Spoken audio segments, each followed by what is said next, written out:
we're going to move on now to Toy Story 5. It seems like another franchise that just is not willing to die already. So they found the director, Andrew Stanton. He will be directing Toy Story 5. This will be releasing in June 2026. He has directed Finding Nemo and Wall-E, so some of the absolute best of Pixar's work. Both of those movies won Best Animated Feature at the Oscars. He's also written Toy Story 1, Toy Story 2, A Bug's Life, Wall-E, Monsters, Inc., and Finding Nemo, Finding Dory, and Toy Story 4. He also did the story for Toy Story 3. He co-did it, but he didn't actually write the screenplay itself. So you got, a Pixar legend at the helm for Toy Story 5, right? And Toy Story 4 was from a first-time feature-length director. So, Nan, we've been saying on this podcast regarding Toy Story 5, like, we can't write this off completely, but it feels like the franchise has to end. They can't keep doing the perfect ending. Mm-hmm. So now that we've got a Pixar legend at the helm for directing this movie, do you have a little bit more faith in it, or are you still kind of at the same level you're at beforehand with it? I'm pretty much the same. I know it's going to be a good film, and I know it's going to, what's the words? It's going to, it's going to justify its existence. Mm-hmm. But you're right. It needs to end. We've had two perfect endings that lightning can't strike three times. It's statistically impossible. So, yeah, I guess when more details come out about the story and what's happening, we can get a better idea. But right now, this director, he wrote a lot, if not all, of the best Pixar films, and directed two of them.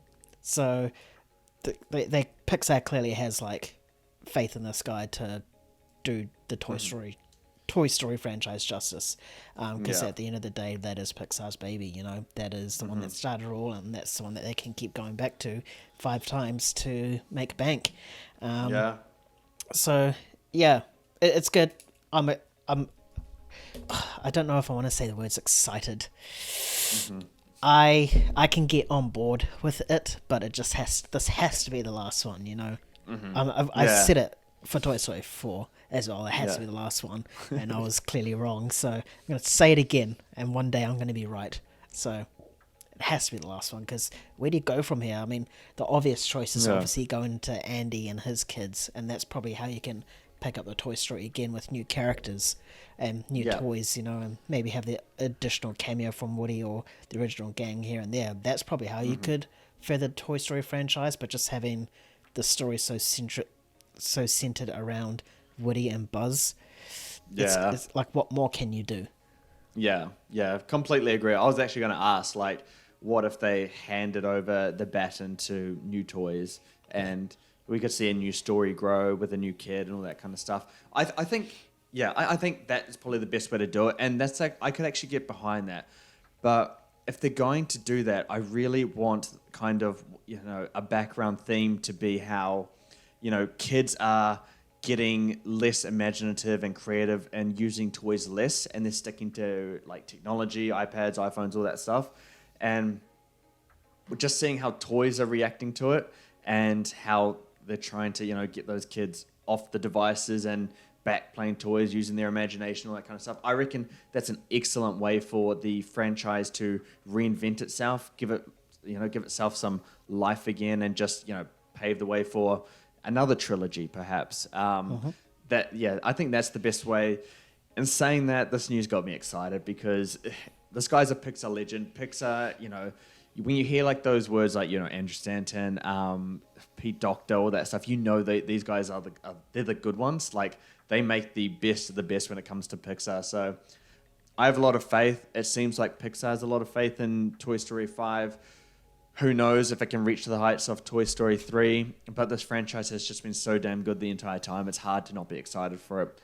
Even if you don't believe that it should be a movie, you have to give it the benefit of the doubt because of what's come beforehand. Everyone wrote off Toy Story 4 as a viable movie. And look how that turned out. It was actually a pretty good movie. But we can all say the same thing. Like, how do you do it? How do you do it? And then it comes out and be like, oh, okay, that's how you do it. That was a great movie. Yeah, Yep. that's exactly what we're going to do. And then we'll come out of that movie like, okay, well, that was the end. That's can't do anything more there. Yeah. History repeats itself. Exactly. Regardless, I'm excited for it. It seems like Pixar is slowly finding their balance in terms of originals and sequels. We got Elio next year, and I've heard great stuff about Inside Out 2 already, which me and Nan will be seeing in a couple of days from now. So super pumped for it. Okay. We are going to move on now to